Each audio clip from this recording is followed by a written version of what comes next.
Welcome back to Let the Stones Speak. My name is Christopher Eames, and for today's program we're going to continue with our sit-down with Zachi Dvira, the co-director of the Temple Mount Sifting Project. Today's episode will focus on the finds that have been discovered from the Temple Mount Sifting Project, some really remarkable discoveries that have come out over the years.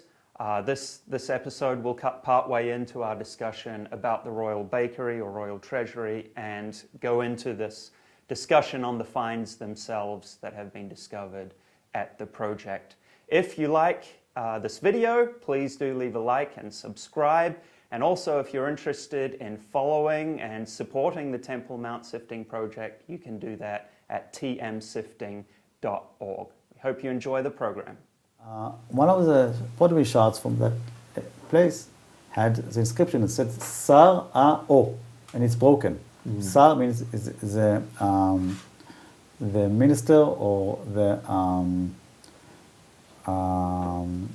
minister of O, as she completed it as our theme of the bakers, and we thought it should be our otzarot, the treasuries, okay? And there's other evidence over there. Now, and the thing is, also in the Temple Mount we have this fabric, and the Imer ceiling that we have from the Temple Mount. I'll show you the Imer ceiling. So this, if anything, backs up Eilat's ultimate theory that this was just a big palatial complex. So more than just having a bakery there, we would actually have a royal treasury there. Now this might be is even more impressive. This might be one of the storages of the royal treasury. But here we have, this is one of the first ceilings that we found in this sifting. I'll give you a picture. Is this the Imer? Yeah, I'll send you a picture, a high-res picture. Now Imer is a known family of priests, one of the priestly divisions, and it's a 16th division. And Imer, and we know about Pashhur, son of Imer, who was a chief officer in the house of the Lord. The chief officer in the house of the Lord, that's his title in Jeremiah 20, if I remember correctly. And he was objecting Jeremiah the prophet, and he tortured him, put him in jail, but what does chief officer means? Now in Hebrew it doesn't say chief officer; it says pakid nagid. And in Hebrew, modern Hebrew, pakid is like a clerk, like an officer. Nagid is like a leader, someone who's in charge. And but what we found out is pakid and nagid, these titles are very common with officers who are in charge of treasuries of the kingdom or of the temple, usually Levites and priests, and mainly in the late days of the first temple. It's a very common title in the Bible. So this actually means that he was in charge of the treasuries. He wasn't a high priest. He was like the CEO. Okay? The CEO of the temple. Now, this Pashhur. This is not Pashhur. This is Tziliyahu, son of Imer. So this might be his brother. Okay.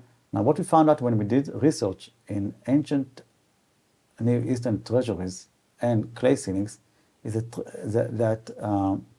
the chief officer of the treasury used to hire his sidelines, his family members. Okay? Maybe he didn't trust others. So we have this phenomenon also over here. And also in the Ophel. Because in the Ophel, many of the ceilings that was found, and by the way, those ceilings that I'm referring to was found from debris that was dumped from, it was called the Royal Bakery, but now we say it's a Royal Treasury. It's on the slopes of this building. And these ceilings, many of them refer to one head of the family. His name is Bes. Now Bes is an Egyptian name. How come? Pashhur, in spite of the fact that he's a priest, also has an Egyptian name. Hur is an Egyptian god. How come? So all the arithmetics and the administrative techniques during the Iron Age in Judah adopted the Egyptian methods, even the Egyptian numerals. Okay. So maybe this priest was sent and was educated in Egypt. I don't know why he has this Egyptian name. Mm-hmm. You know, in the royal treasury, I could understand, okay, they hired an Egyptian clever guy who knows arithmetics. But, this is just in brief, there's more similarities. Right. Now, we also have similarities in the figurines. Mm-hmm. The clay figurines, we found out that you know, we have the Judaic figurines.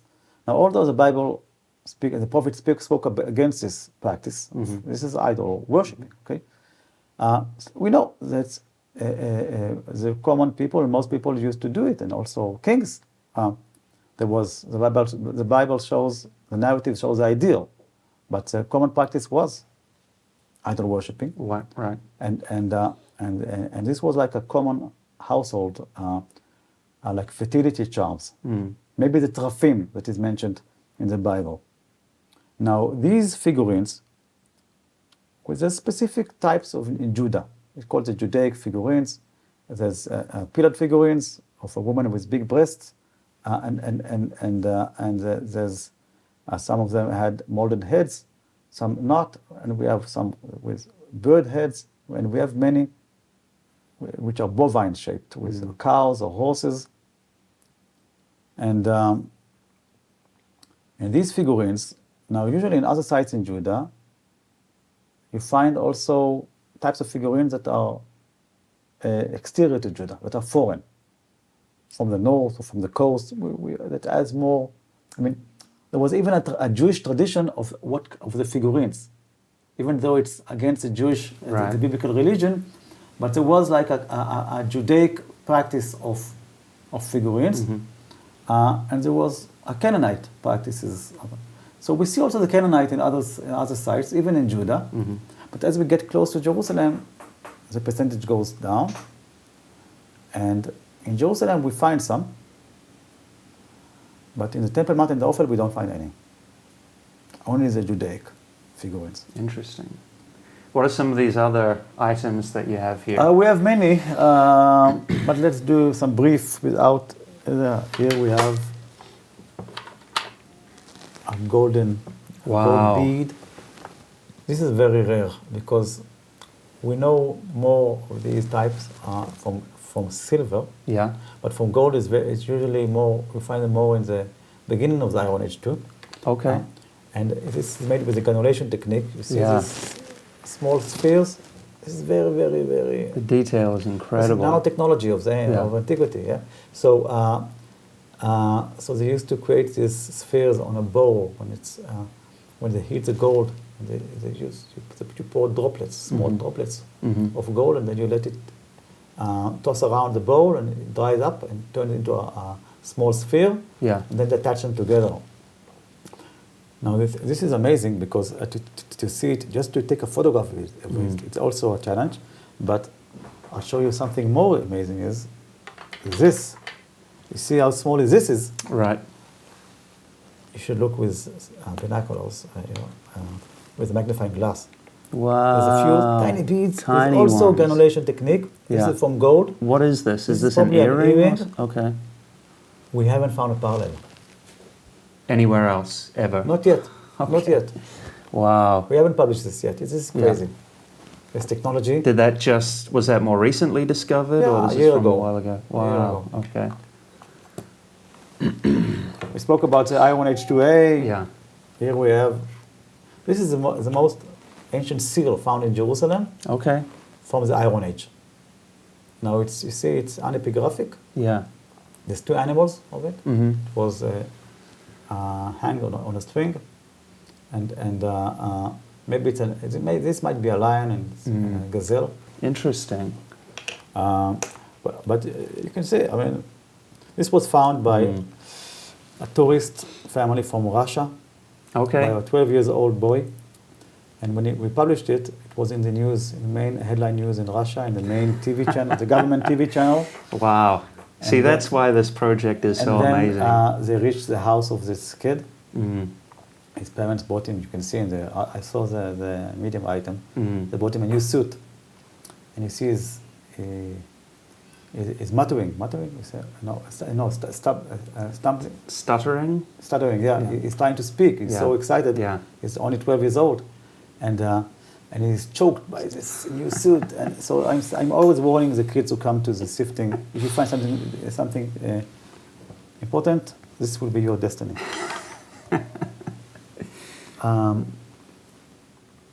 Okay, let's jump to the Second Temple period. Mm-hmm.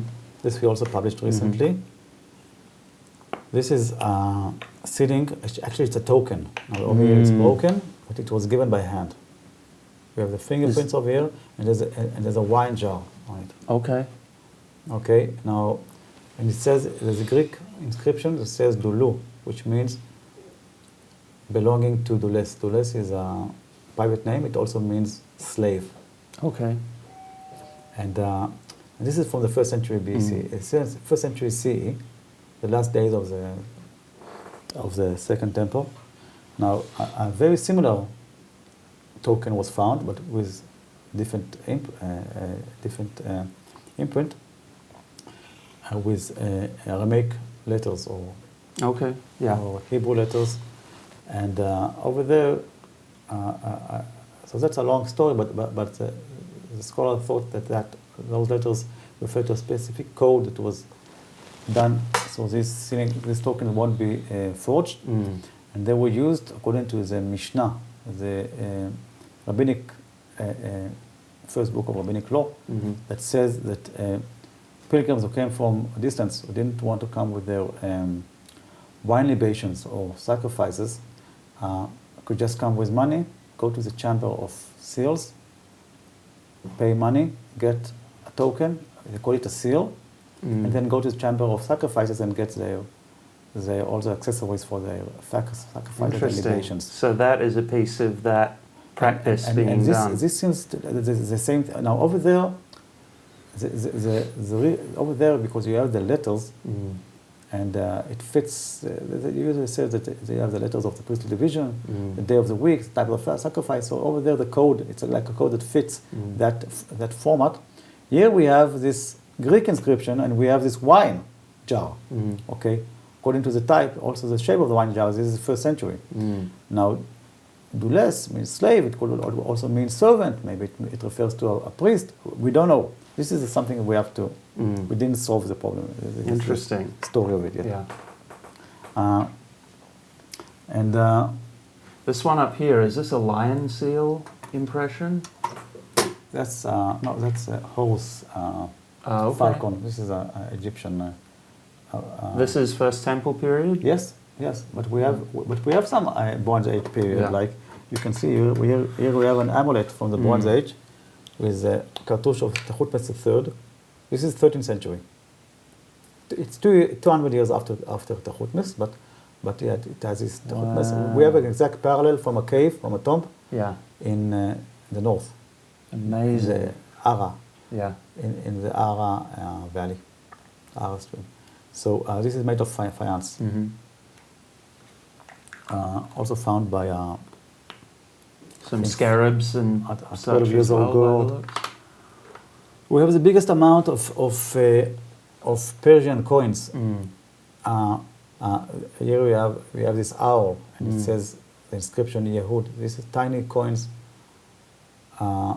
Very early. This is the first coin that were minted in Jerusalem and by Jews, and it was minted under the Persian Empire regime, and it imitates the Athenian coins from Greek, and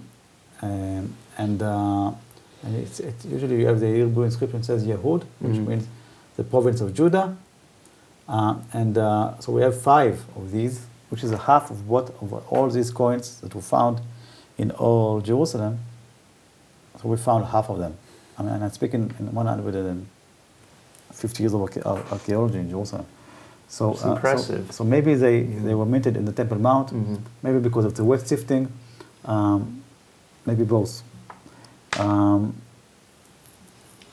Yeah, so I spoke about scarabs. We have big scarabs. Mm-hmm. But I said scarabs also could be used in the Iron Age. Right, so these are Bronze Age scarabs. Yeah, okay. Now, so I spoke about, let's go back to the 10th century BCE. So this arrowhead, we date it to the 10th century BCE because we have found parallels only in Kadesh Barnea and in Megiddo from that period, and mainly because of the shape and the tang, which is a diamond-shaped tang, a diamond section. Now, so only few of these were found in all Israel. Only 8 arrowheads exist. Now this is eroded. It was full Right. when it wasn't eroded. Only 8 were found all over the country because it was a peaceful period. Right. Didn't leave much remains. And is this an Israelite type or like an Egyptian or I don't know. some other type? We have similar too in few Kadesh to know? Barnea and in Yeah. Megiddo. We didn't find Okay. other parts. Maybe there are more. Mm. We also have an arrowhead from the destruction of the temple. Babylonian? Yeah, Babylonian. It's called a Wow. Scytho-Iranian arrowhead Yeah. from the destruction itself. Now, usually they used to collect those arrowheads because they were very expensive. They were made with the lost wax technique. Yeah, you can see the progress in in design it's very and sharp. development. You can feel how sharp it is. Wow, yeah. You wouldn't want that coming at you very fast. I think you need a license to hold it. Yeah. So, and we also have Judahite arrowheads like this, maybe from the Sennacherib. Yeah.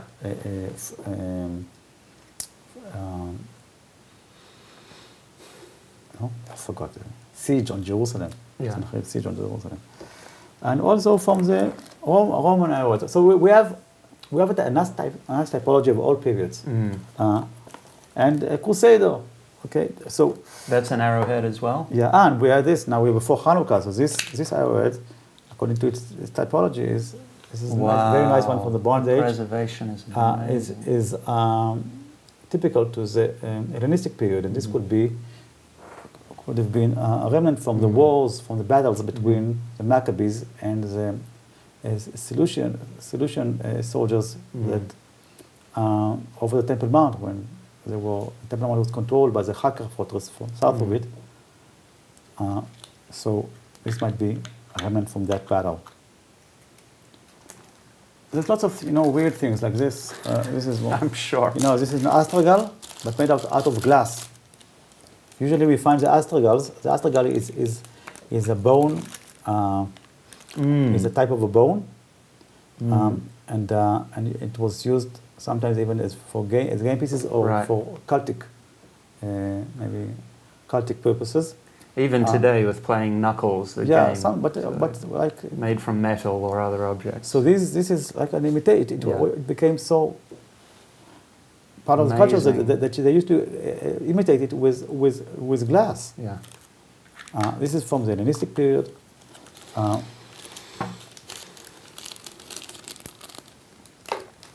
This is here we have something that looks like a finger of a statue.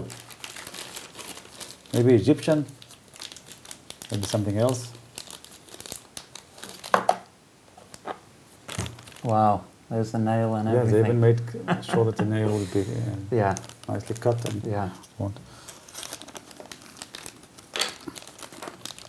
And here we have, this is something maybe you have an idea, maybe the viewers would have a suggestion what this is.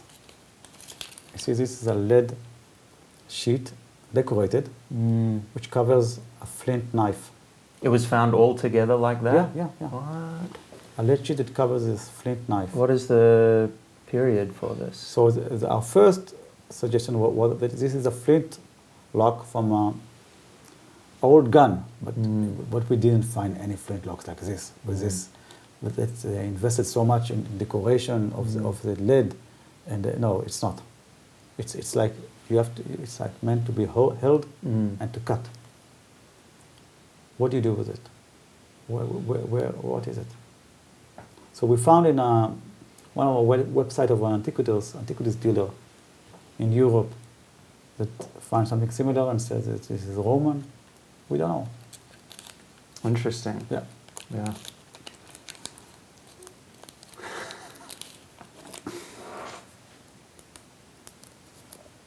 This is the thing. You have all this data and you want to provide answers, but you get more questions in the end.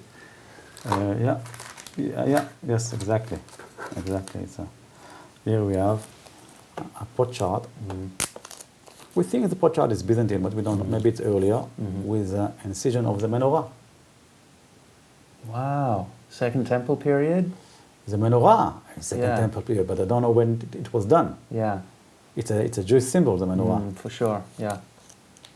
So this is something, I'm giving you something that we haven't published yet, but we're now researching. This is a very interesting seal, stone seal from soft limestone. And you can see a eight-pointed star with dots at the edges of the rays.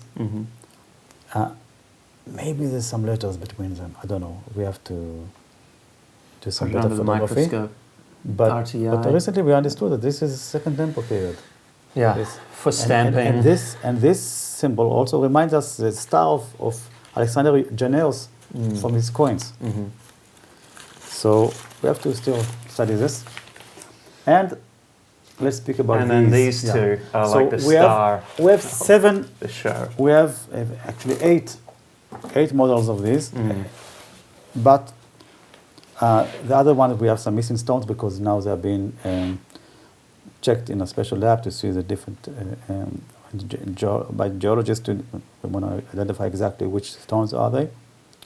And but this, you can see this is a reconstruction of one of the patterns that decorated the floors of the courts around the temple.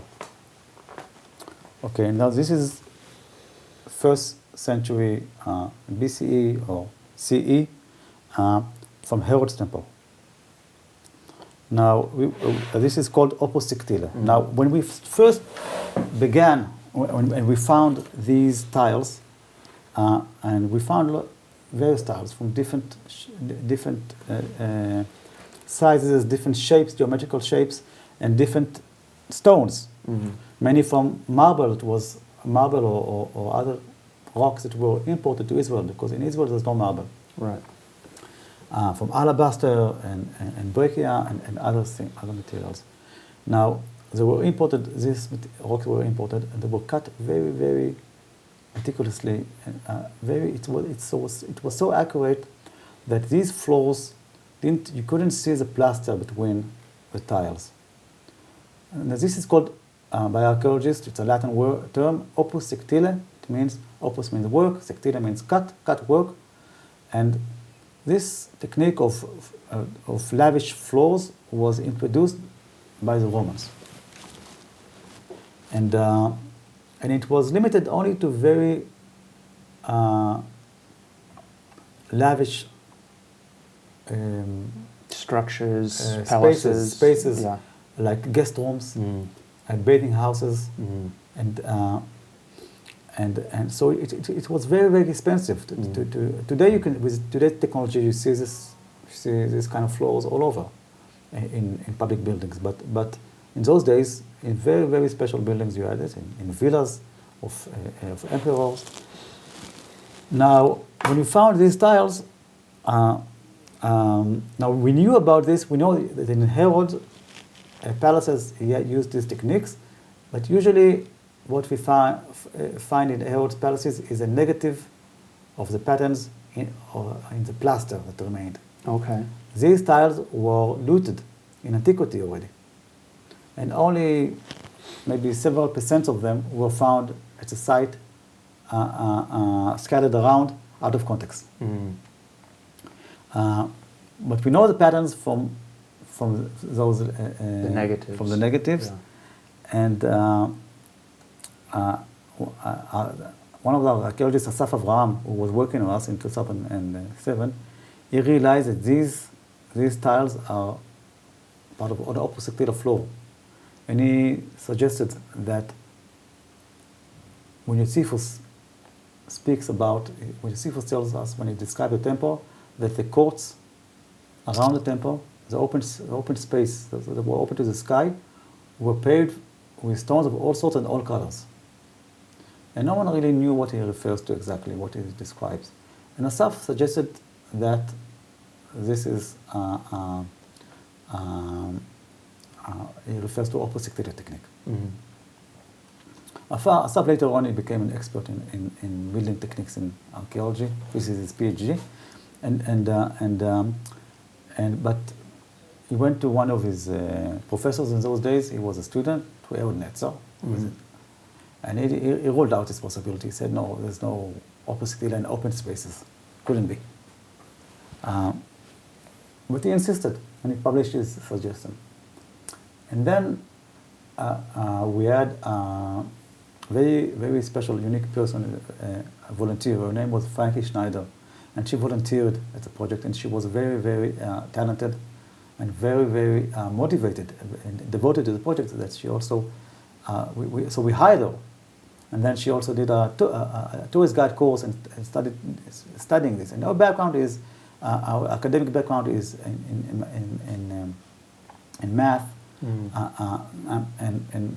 other things, I forgot what else. And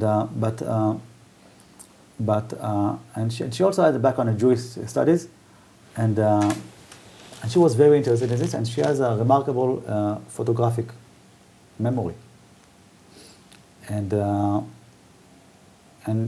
she asked to help with the research, and then she actually started to reconstruct the patterns because there are tiles that fit only in certain patterns. Now, everything is based on the Roman foot. This is 29.6 centimeters. I don't remember how much it was inches. Your audience knows inches, right? So you can translate. Some of them, I don't actually. I'm from New Zealand, yeah, so. Okay, so you can add in the captions the inches, okay? But it's 29.6 centimeters.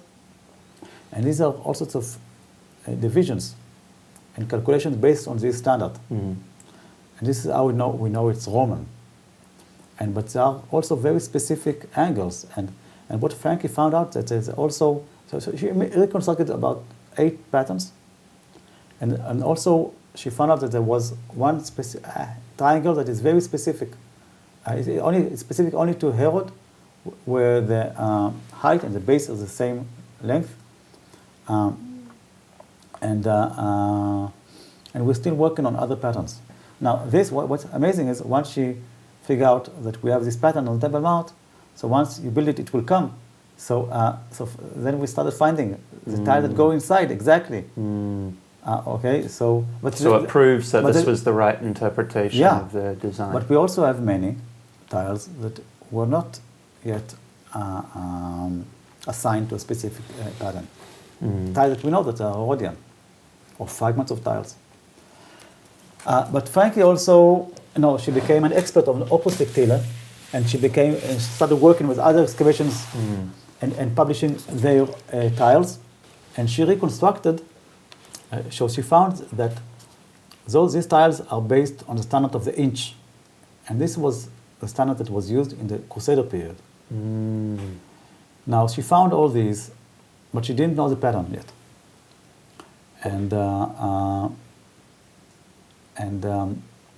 But then she found an old drawing of the Dome of the Rock from the 19th century in Charles Wilson's book, Pictures Jerusalem.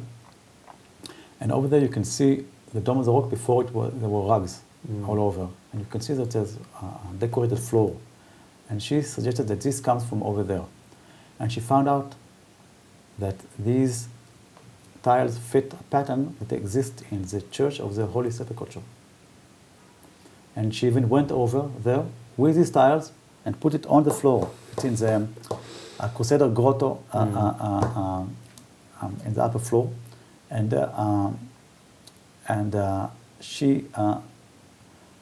there's another parallel to these patterns in John the Baptist Church in Ein Karen. Now, she suggested that maybe in the Dome of the Rock there was a floor. It was only on the west side, because the direction of the prayer was to the east, and in the east we know that there was an altar, a marble altar, on the rock, and she and then she published this. And now after she published this article and she suggested that this is the patterns, in 2015 I think or 16, the Waqf, the Muslim Trust who manages the Temple Mount, they replaced the rugs of the Dome of the Rock, and they closed the structure to visitors. So, I mean, no one could enter, not even Muslims. But some of the employers of the workers, they took pictures of the floor without the rugs, and it was on Muslim social network, and we found it out, and it was the same floor. Wow. Now the thing is, this floor was renovated. Part of it was taken down, and some of it were replaced, and this is why we find the remains of this floor. Amazing. Okay, well, thank you very much. Great work again. We really appreciate doing this interview with you. So thank you very much, Thank you for bringing this story.